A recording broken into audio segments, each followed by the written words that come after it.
Hey everyone, and welcome to my channel. In this video I'm going to talk about weight loss, and I know it's a huge topic, but I'm going to try to make it as simple as I can for you. I'm just going to talk about the physiology that needs to be understood to know what is happening and why it's happening. I'm going to talk about some ways that we can look at our own behaviors, and then some of the changes that I recommend. A major theme in my philosophy is lifestyle retention. I'm not going to give you magic foods that you have to eat or cursed foods that you absolutely can't eat. I'm going to help you look at the foods that you enjoy eating and that you're used to eating and how to find the simplest changes that will have the biggest impact. So let's get into it.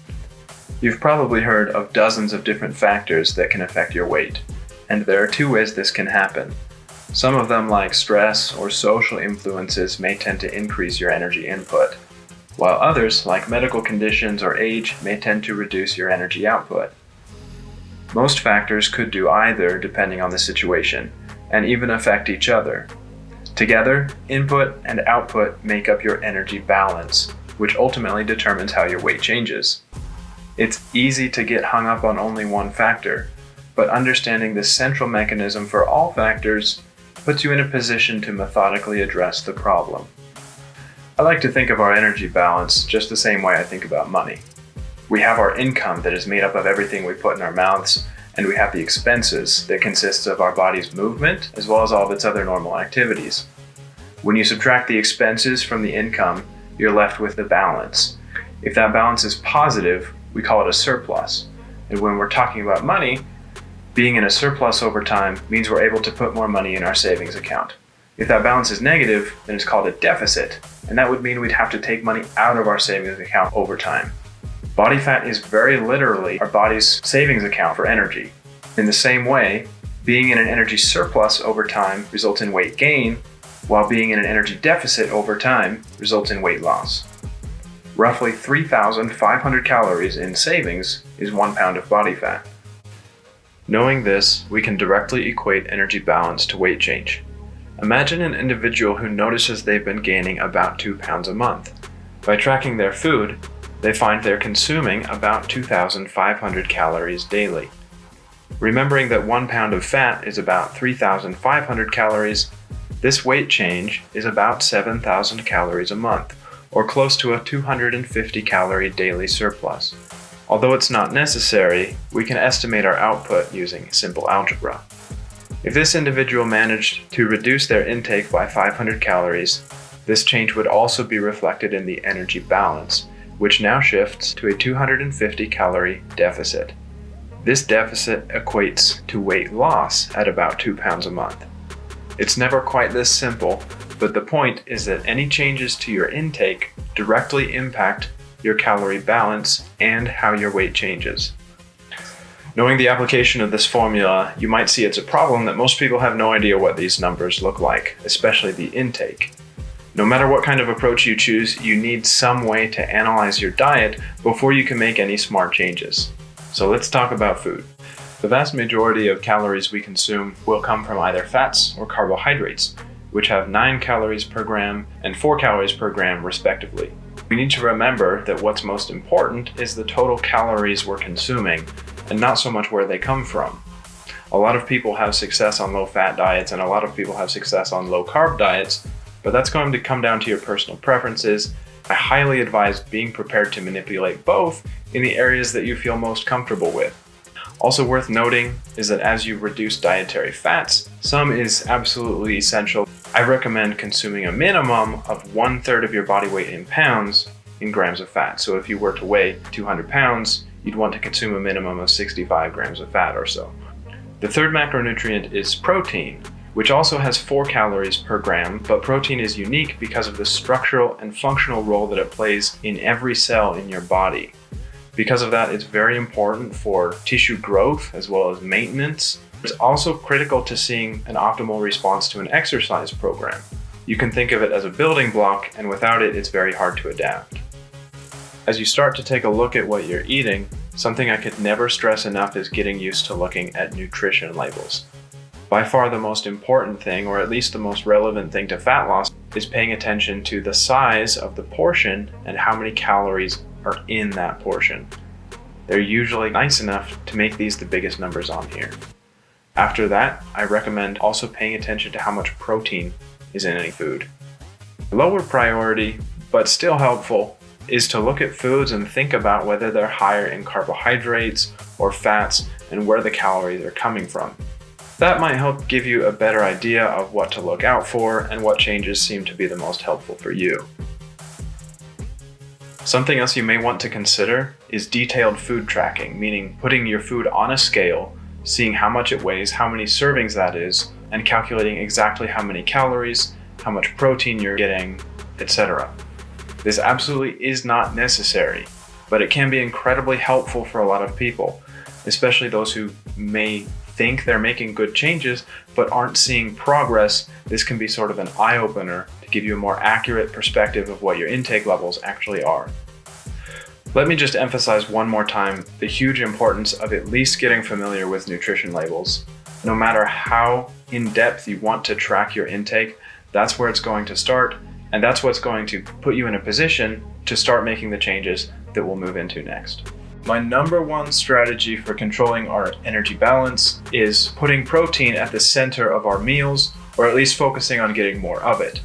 Meals with very little protein, such as cereal or pastas, are very common, and it is an essential nutrient. Very importantly is seeing results from an exercise program. Exercise and the results from exercise that depend on eating protein do have a very significant impact, especially in the long run. Additionally, protein is typically considered to be more satiating than other nutrients. In that way, it might help you to control portion sizes or the frequency that you're eating. What really makes this my number one recommendation is that all of these benefits come without any sense of deprivation.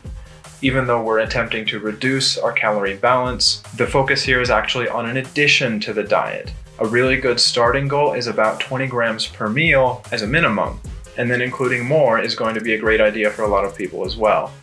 An alternative recommendation is to shoot for at least 0.6 grams of protein per pound of body weight daily. As far as how to do this brings us back to the nutrition labels. You'll notice what foods you normally eat contain high amounts of protein. These are normally foods like lean meats, milk, and eggs. There are plant-based sources as well, like beans and tofu. If you have trouble adding in or substituting these high-protein foods, protein powder supplementation is a great and easy way to help. My second recommendation is to schedule your meals, or at least have some type of loose planning for them. The purpose of this is to establish more control over your eating habits. We know that food is important, and having a plan to give yourself a proper meal with proper nutrition when you need it may help you reduce spontaneous eating that tends to be a lot more volatile. Having consistency in your eating routine also makes it a lot easier to systematically implement further dietary modifications. There's nothing magical about this idea, but like the protein, it's a low-hanging apple that can have a significant impact on your habits without depriving yourself of the foods that you're used to. So now we start looking for ways to directly remove calories from our food. In most cases, you can keep eating the same foods, but significantly reduce their calories just by identifying the components of them that contribute the most to their caloric value. This is usually fats and oils, things like cheese and butter, but it can also be carbohydrates like sugars in salad dressings or beverages, any form of calories that just might not be necessary. Once again, to the nutrition labels, that's how you're going to learn about the foods in your individual diet that present the best targets for modification. Once you've identified them, you can use less of just that one ingredient, or you can substitute it with a lower calorie alternative. This may have some impact on the taste of what you're eating, but even small changes can have an incredible impact on how many calories you're eating. I'll show you some examples after I talk about one more recommendation. The last is to control portion sizes. But just like modifying the components of meals, this is most effective and manageable when applied to the right foods. The best things to look for in this regard are almost always going to be sugary beverages, desserts, snacks, things that most people would probably call junk food. And last time I'll say this, your ability to choose the right foods is going to come from looking at nutrition labels. I do not recommend trying to cut entire foods out of your diet cold turkey style. This may be a great idea numerically, but it can feel very restrictive and you might not be happy sustaining it. Additionally, this usually isn't necessary. In most cases, just having a little bit less of it is going to take you farther than you might think. Also, I think having those foods that you do enjoy as part of your diet is healthy from a psychological perspective. Once you've chosen foods, I recommend reducing the portion size by about 1/3. If you can consistently apply this, then that alone is plenty to have a drastic impact on your calories.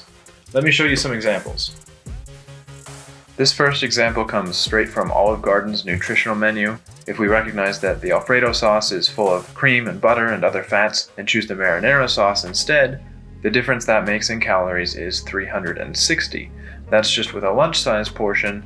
If you were ordering dinner-sized portions instead, the difference would be even greater. The second example is 1 serving of Hidden Valley's original ranch dressing. If we chose their fat-free alternative, that's another difference of 100 calories. In the third example, with a 2-cup glass of milk, replacing whole milk with 1% removes another 100 calories from fat. The fourth is a great example of portion control. It's very normal for people who drink soda to drink a lot of soda.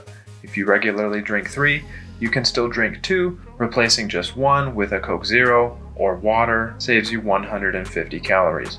Another example of portion control, when we go for that bowl of ice cream. Maybe we can take some measurements and realize that we normally eat about 1.5 cups. If we choose to eat just 1 cup instead, just removing half a cup of ice cream removes 140 calories. In the last example, we're eating out again. This one comes straight from Chick-fil-A's nutritional menu.